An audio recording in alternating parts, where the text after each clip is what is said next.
मित्रों, आज के इस वीडियो में मैं आप सभी को बताऊंगा कि जो स्त्रियां अपने पति के साथ भोजन करती है तो उनको कौन सा पाप लगता है।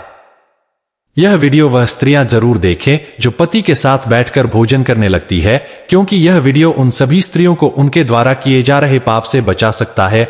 मित्रों, मैं आपको इस बात का ज्ञान एक अति सुंदर कथा के माध्यम से दूंगा, तो चलो देर ना करते हुए वीडियो को शुरू करते हैं। मित्र, एक बार की बात है, त्रिलोक विजेता भगवान श्री कृष्ण के पास देवी सत्यभामा आती है और वह भगवान श्री कृष्ण से कहती है, हे स्वामी, आज मेरे मन में एक प्रश्न उठ रहा है और उसी के निवारण के लिए आपके पास आई हूं। कृपया आप मेरे इस प्रश्न का निवारण कीजिए। अब देवी सत्यभामा की बातों को सुनकर भगवान श्री कृष्ण कहते हैं, हे प्रिय, तुम्हारे मन में जो भी प्रश्न है तुम उसे बिल्कुल निसंकोच होकर पूछो। तुम्हारे हर प्रश्न, हर शंका का निवारण करना मेरा परम कर्तव्य है।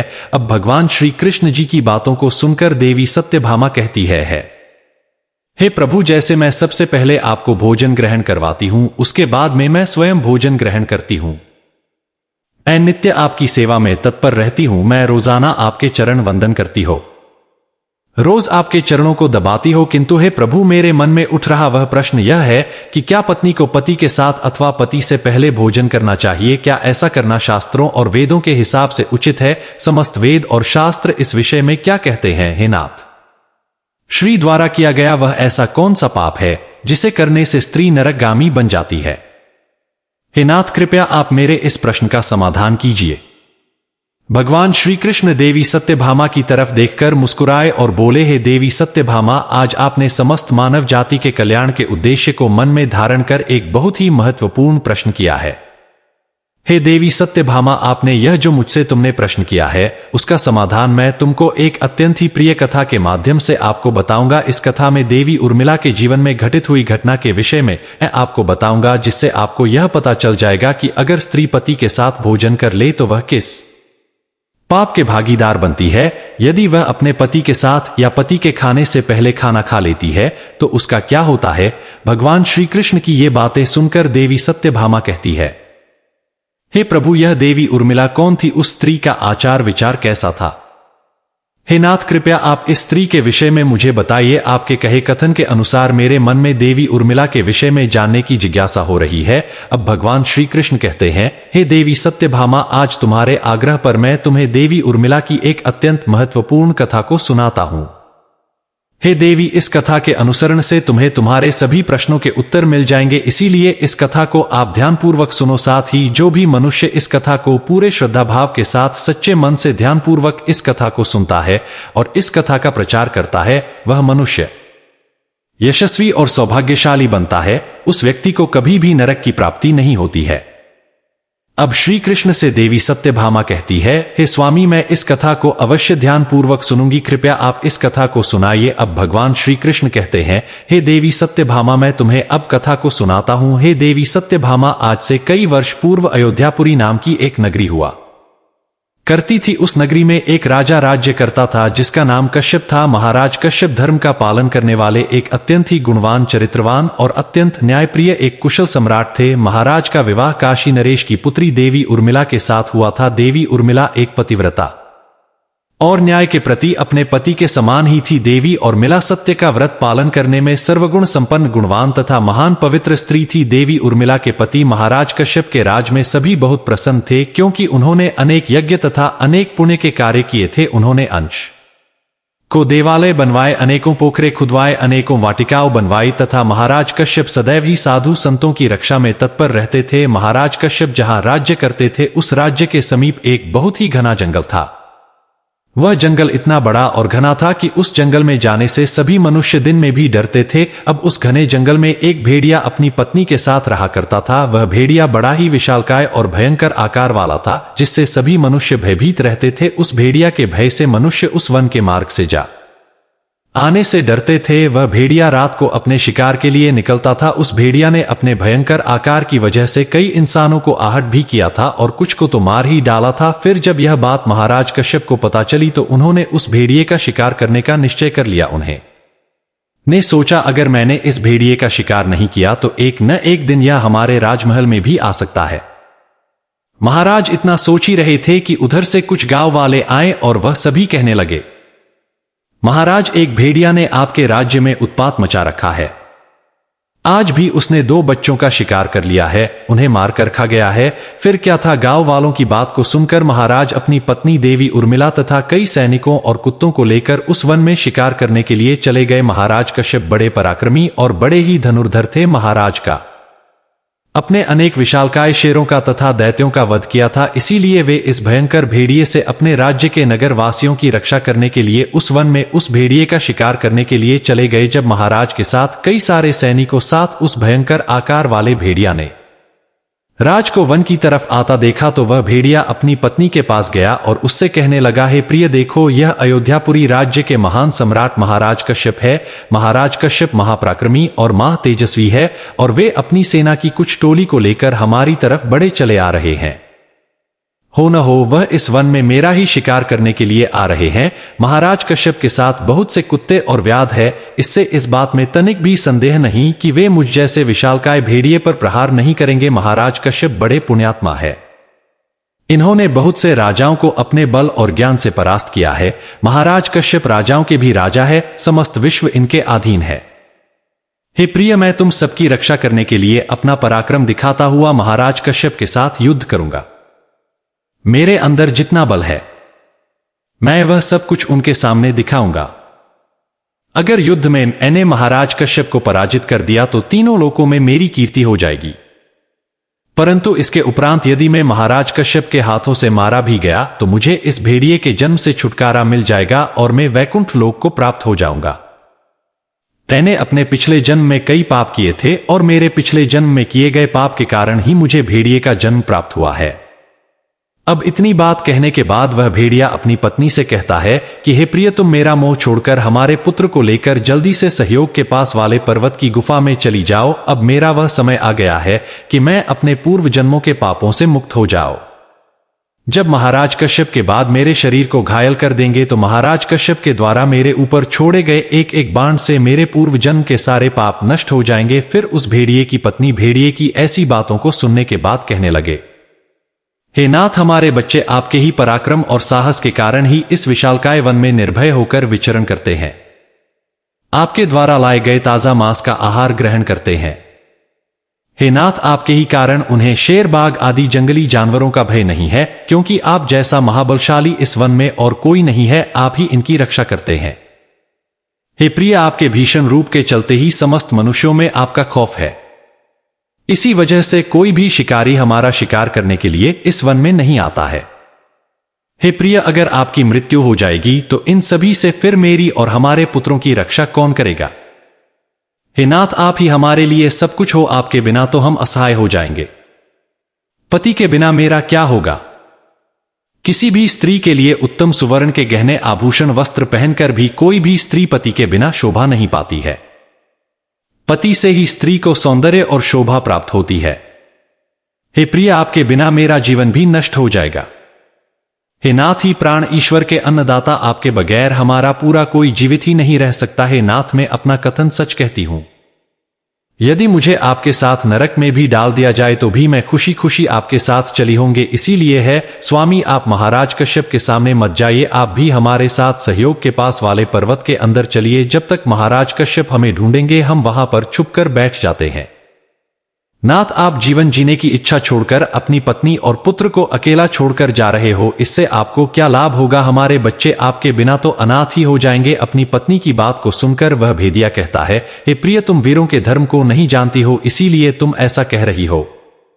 यदि शत्रु वीरों को ललकार करके युद्ध के लिए निमंत्रण देता है तो वीर को लोभ और भय से कायर की भांति ऐसे छिपकर युद्ध के मैदान से नहीं भागना चाहिए। जो भी वीर ऐसा कार्य करता है उसको 100 युगों के लिए तुम भी पार्क नरक में डालकर पकाया जाता है। अगर कोई वीर शत्रु का सामना करता है और लड़ते हुए वीर गति को प्राप्त होता है तो उसे मृत्यु के बाद दिव्य लोक की प्राप्ति होती है। आज महाराज कश्यप हमसे युद्ध करने के लिए आए हैं तो वे हमारे अतिथि हैं और शास्त्र यही कहते हैं कि अतिथि का अनादर नहीं करना चाहिए। किसी वीर पुरुष द्वारा किया गया अतिथि का अनादर साक्षात त्रिलोक विजेता भगवान विष्णु का अपमान होता है। इसीलिए मुझे महाराज कश्यप के साथ ही युद्ध करना मेरा परम कर्तव्य है। पति की बात सुनकर उस भेड़िए की पत्नी कहती है, हे प्राणनाथ, ठीक है, यदि आप आज महाराज कश्यप के साथ युद्ध ही करना चाहते हैं तो मैं भी आपके साथ रहकर आपका पराक्रम देखूंगी और मैं भी आपके साथ युद्ध क्षेत्र में चलकर महाराज कश्यप से युद्ध करूंगी। अब इतना कहकर उस भेड़िए की पत्नी अपने पुत्रों के पास जाती है और उनसे कहती है कि है पुत्रों, मेरी बात को तुम सभी ध्यान से सुनो। आज युद्ध भूमि में अतिथि आए हैं और मैं उनका आतिथ्य सत्कार करने के लिए और उनसे युद्ध करने के लिए तुम्हारे पिता के साथ जा रही हो। इसीलिए तुम सभी अपने भाइयों के साथ में सरयू के पर्वत की गुफा में जाकर छिप जाओ। महाराज कश्यप बड़े ही बलवान है। मुझे पता है कि महाराज कश्यप इस युद्ध में हमारा सहार कर देंगे। मैं तुम्हारी मां हूं और एक मां सदैव अपने बच्चों का भला ही चाहती है। इसीलिए तुम सभी मेरी आज्ञा का पालन करो और जाकर सहयोगी पास वाली गुफा में जाकर छिप जाओ और अपने प्राण बचा। फिर उस भेड़ने के सभी बच्चे कहने लगे, हे मां, हम अपने यशस्वी पिताजी की संतान है। हमारी रगों में हमारे पिताजी का खून है। जब मेरे पिताजी वहां युद्ध करने जा रहे हैं तो हम कहीं जाकर छिप नहीं सकते। जो पुत्र अपने माता पिता को संकट में छोड़कर भाग जाते हैं वे महापापी होते हैं, उन्हें घोर नरक में डाला जाता है। जो निर्दय पुत्र अपनी मां का दूध पीकर उसे उसके दुखी समय में छोड़कर चला जाता है, जो पुत्र अपने पिता को विपत्ति में देखकर वह छोड़कर चला जाता है, वह कीड़ों से भरे हुए दुर्गंध युक्त नरक में गिरता है। जब उस भेड़ के बच्चे नहीं माने तो वह भेड़िए की पत्नी अपने बच्चों को लेकर भेड़िए के साथ युद्ध करने के लिए जाती है और उन सभी को आगे भेज देती है। राज कश्यप अपने सभी बलवान शूरवीर योद्धा के हाथ में तलवार और भाले लेकर सभी भेड़ियों पर आक्रमण करने लगते हैं। फिर भेड़िए और राजा के सैनिकों के बीच में भीषण युद्ध होने लगता है। दोनों पक्षों से सभी एक दूसरे पर भीषण प्रहार करने लगते हैं। सभी भेड़िए अपने नुकीले दांतों से सैनिकों को मारने लगते हैं तो वहीं महाराज कश्यप के सैनिक अपने बालों से भेड़ियों को मारने लगते हैं। इस युद्ध में अनेक भेड़िए मर गए और पता नहीं कितने ही घायल हो गए और इस महाविनाशक युद्ध में महाराज के अनेक सिपाही भी मर गए और कई सैनिक घायल हुए। अब केवल वह भेड़िया और उसकी पत्नी और उसके कुछ 5-7 पुत्र ही बचे थे। अपने सभी पुत्रों को मरा हुआ देखकर वह भेड़िए की इतनी भयभीत हो गई और विलाप करने लगी। वह भेद नहीं अपने पति से कहने लगी, है नाथ, मुझे और अपने इन बालकों को लेकर यहां से चलो, नहीं तो हमारा वंश नष्ट हो जाएगा। महाराज कश्यप के सैनिक हमारे प्रजाति के सभी जीवों पर भारी पड़ रहे हैं। कृपया मेरी बात को सुना। हम सभी अपने प्राण बचाकर यहां से भाग चलते हैं, नहीं तो महाराज कश्यप हम सभी को मार डालेंगे। अपनी पत्नी को ऐसा भयभीत देखकर वह भेड़िया कहने लगा, हे प्रिय, 2 शेरों के बीच में एक सुअर पानी पी सकता है, लेकिन 2 सुअरों के बीच में एक शेर पानी नहीं पी सकता। भेड़िए जाति में ऐसा बल देखा जाता है, इसी कारण से भेड़िए से सभी भयभीत हो जाते हैं और तुम कहती हो कि मैं इस युद्ध भूमि से पीठ दिखाकर भाग जाओ। अगर इस समय पर मैं मृत्यु के भय से भाग जाऊंगा तो मेरे भेड़िए की जाति की प्रसिद्ध नष्ट हो जाएगी। इसीलिए है प्रिय, तुम हमारे बच्चों को लेकर यहां से चली जाओ और सुखपूर्वक जीवन व्यतीत करो। भेड़िया की बात सुनकर भेड़िए की पत्नी कहने लगे, हे नाथ, मैं आपसे बहुत प्रेम करती हूं। आपने मेरा आदर सम्मान करके, मुझसे रति क्रिया करके और मेरी रक्षा करके मेरे मन को जीत लिया है। आपसे मेरा मोह कभी नहीं छूटेगा। इसीलिए मैं अपने पुत्रों के साथ आपके सामने ही प्राण त्याग देंगे। किंतु हे नाथ, मैं आपको ऐसे अकेला छोड़कर नहीं जाऊंगी। फिर क्या था? पत्नी के ऐसा कहने के बाद वह भेड़िया और उसकी पत्नी दोनों ही महाराज से युद्ध करने के लिए आगे आते हैं। अब वह भेड़िए भयंकर गर्जना करता हुआ महाराज को युद्ध के लिए ललकारता है। वह भेड़िए अपने सामने आए बड़े से बड़े वीर योद्धाओं को अपने दांतों से तिनके की भांति उठाकर फेंकने लगता है। जब महाराज कश्यप उस भेड़िए की गर्जना और अपने सैनिक को ऐसा मारता हुआ देखते हैं तो अपने सैनिकों को मरता हुआ देखकर महाराज कश्यप को क्रोध आ जाता है और वे अपना धनुष बाण निकालकर उस भेड़िए पर बड़े वेग से आक्रमण करते हैं। महाराज कश्यप के द्वारा छोड़े गए बांधों का वेग इतना तीव्र होता है कि वह जाकर सीधा उस भेड़िए के शरीर में घुस जाता है, जिससे वह भेड़िया मूर्छित होकर जमीन पर गिर जाता है। महाराज के द्वारा किए गए प्रहार से वह भेड़िया मर जाता है। उस भेड़िए के मरते ही उसके प्राण निकल जाते हैं और वह भगवान विष्णु के लोग वैकुंठ धाम को चले जाते हैं। महाराज के सैनिक अपने हाथ में भाले लेकर उस भेड़िए की पत्नी को मारने के लिए उसकी ओर बढ़ने लगते हैं। तुरंत ही वह भेड़िए की पत्नी अपने बच्चों की रक्षा के लिए उनके सामने आकर खड़ी हो जाती है और बच्चों से कहने लगती है, बच्चों, जब तक मैं यहां पर खड़ी हूं मैं इन सभी सैनिकों को रोकने का प्रयास करती हो, तब तक तुम सभी यहां से तुरंत ही भाग जाओ। अब उन सब में से जो भेड़िए का सबसे बड़ा बेटा था, वह बड़ा बेटा बोलता है, हे माता, अपने प्राणों के भय से मैं आपको मरने के लिए यहां पर छोड़कर कैसे भाग जाओ। अगर मैं ऐसा करूंगा तो मुझ पर धिक्कार है। मैं कोई ऐसी वैसी संतान नहीं हो। मैं अपने पिता के समान युद्ध में शत्रु को परास्त करूंगा। तुम मेरे भाइयों को लेकर यहां से चली जाओ। अपने बड़े बेटे की बात सुनकर भेड़िए की पत्नी कहने लगती है, हे मेरे पुत्र, मैं महापापी नहीं बन जाऊंगी। मैं तुझे अकेला छोड़कर कैसे चली जाओ। वह भेड़िए की पत्नी इतना कह ही रही थी कि इतने में ही राजा जी के सैनिक उन भेड़ियों के पास में आ जाते हैं और सभी उन भेड़ियों पर प्रहार करने लगते हैं। अब भेड़िए का बड़ा बेटा अपने पिता के समान ही शूरवीर था। वह अपने पिता के समान ही बड़ा बेटा भयंकर युद्ध करता है और अनेक सैनिकों को मार गिराता है। जब महाराज कश्यप यह देखते हैं तो वह आगे आकर उस दो भेड़िए के बड़े बेटे का भी वध कर देते हैं। जब भेड़िए की पत्नी अपने पुत्र को यूं मरा हुआ देखती है तो वह भी बहुत क्रोधित हो जाती है और राजा कश्यप के सैनिकों पर भीषण प्रहार करने लगती है। उसने भी अपना पराक्रम दिखाते हुए अनेक सैनिकों को मार डाला। इस घटना को महारानी उर्मिला देख रही थी। अपने सैनिकों को यूं मरता देख रानी उर्मिला महाराज कश्यप से कहने लगी, हे महाराज, उस भेड़िए की पत्नी को देखो, वह अपनी भीषण गर्जना दिखाते हुए हमारे सैनिकों को मार रही है। आप आगे चलकर उसका वध क्यों नहीं कर देते। तब महाराज कश्यप कहते हैं, हे प्रिय, या भेड़िया की पत्नी एक स्त्री है। मेरा यह वचन है कि मैं स्त्री का वध नहीं करूंगा। स्त्री का वध करने से महापाप लगता है। इसीलिए मैंने उस भेड़िए की पत्नी को न खुद मार रहा हूं और न किसी को उसे मारने के लिए भेज रहा हूं। मुझे स्त्री का वध करने में बड़ा ही भय लगता है। अब महाराज कश्यप इतना कहकर महाराज चुप हो गए। फिर महाराज की सेना में एक महाबलशाली सिपाही था। उसने उस भेड़िए की पत्नी पर प्रहार किया। उसके एक ही प्रहार से ही वह भेड़िए की पत्नी जमीन पर मूर्छित होकर गिर गई। भेड़िए की पत्नी जमीन पर गिरने के बाद लंबी लंबी सांस लेने लगी। जब रानी उर्मिला ने उस भेड़िए की पत्नी को धरती पर बेहोश अवस्था में देखा तो उन्हें उस पर रानी उर्मिला को बड़ी दया आई। अब उन्होंने उसके मुंह पर ठंडा जल डाला और फिर उसके सारे शरीर पर वहीं जल डाल दिया, जिससे उस भेड़िए की पत्नी को होश आया। भेड़िए की पत्नी ने जब रानी को उस पर शीतल जल डालते हुए देखा तो वह बहुत प्रसन्न हुई और अब वह मनुष्य की वाणी में बोलने लगी, हे देवी, तुमने मुझ पर ठंडा जल डालकर मुझे मेरे कष्ट से मुक्ति दिलाई है। तुम्हारा कल्याण हो, उस भेद नहीं। ऐसे वचन सुनकर रानी उर्मिला को बड़ा आश्चर्य हुआ। वह सोचने लगी, यह तो आज मैंने बड़ी ही विचित्र चीज देखी कि एक भेड़िए की पत्नी मनुष्य की वाणी में सुंदर और स्पष्ट संस्कृत बोल रही है। अब रानी और ने उस भेड़िए की पत्नी से कहा, हे भद्र, तुम कौन हो? तुम्हारा बढ़ता विरचित पशु होकर भी तुम मनुष्य की वाणी में बोल रही हो। तुम मुझे तुम्हारे पूर्व जन्म का वृतांत सुनाओ। किस कारण से तुम्हें इस पशु के रूप में जन्म मिला है? अब रानी की बात सुनकर वह भेड़िए की पत्नी कहने लगती है कि हे देवी, मेरे पति ने पिछले जन्म में गुरुजनों का अपमान किया था। इसी कारण से उन्हें भेदी का जन्म प्राप्त हुआ था। इसी वजह से मुझे भी इसी योनि में डाल दिया गया। अब मैं आपको मेरे पूर्व जन्म का वृतांत बताती हूं। हे देवी, कलिंग नाम के देश में श्रीपुर नाम का एक सुंदर नगर था। उस नगर में वस्तुदत्त नाम के एक विद्वान ब्राह्मण रहते थे। मैं उसी वस्तुदत्त ब्राह्मण की पुत्री थी। उन्होंने मेरा नाम सुचेता रखा था।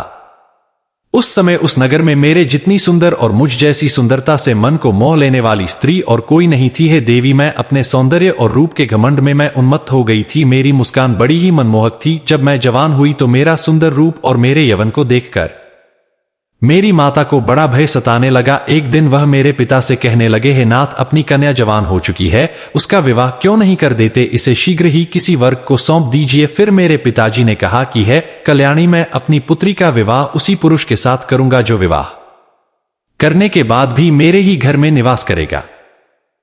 सुचेता मुझे बड़ी प्रिय है।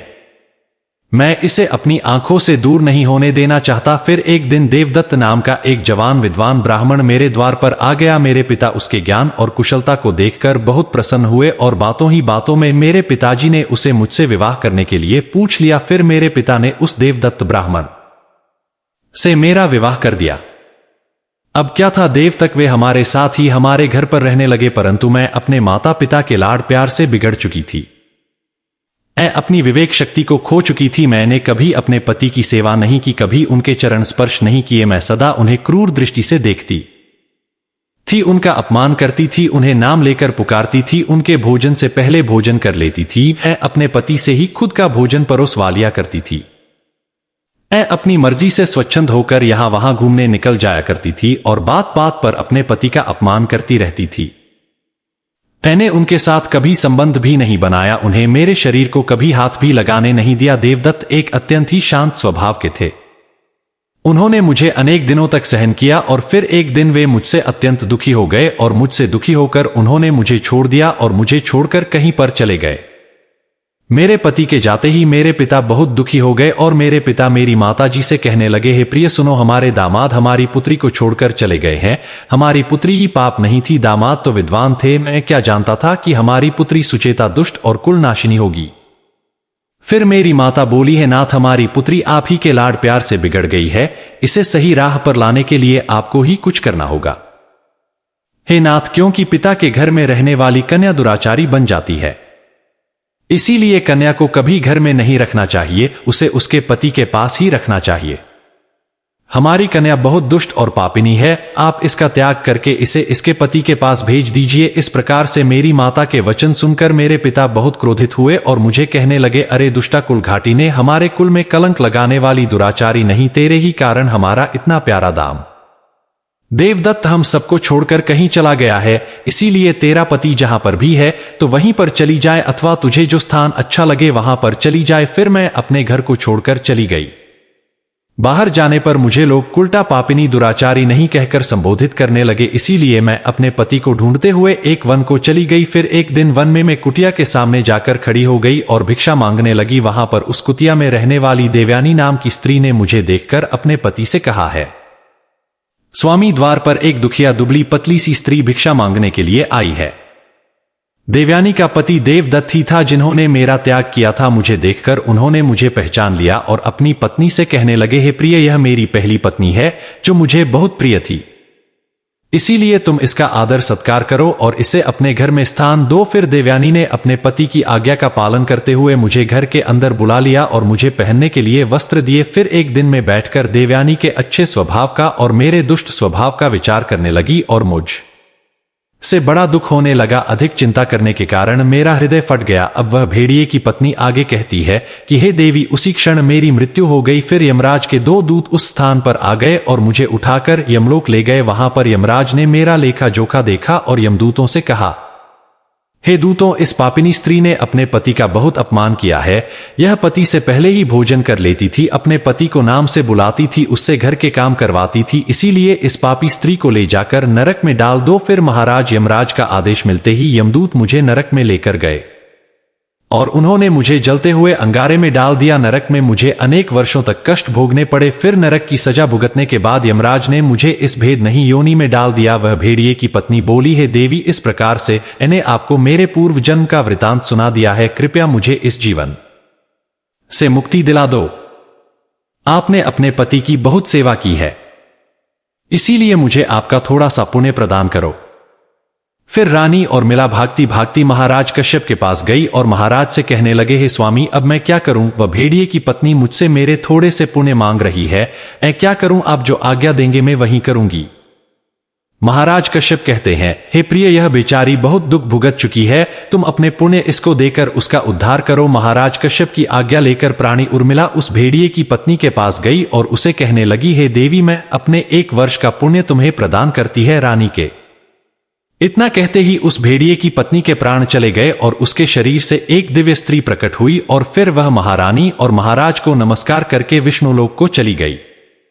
भगवान श्री कृष्ण आगे कहते हैं, हे देवी सत्यभामा, अब आपको आपके सभी प्रश्नों का उत्तर मिल गया होगा कि वह कौन सा पाप है जो स्त्रियां करती है और समस्त स्त्रियों को इस पाप को करने से बचना चाहिए, क्योंकि शास्त्रों में भी साफ लिखा है कि एक विवाहित स्त्री को पति के भोजन कर लेने के बाद ही उसे भोजन करना चाहिए।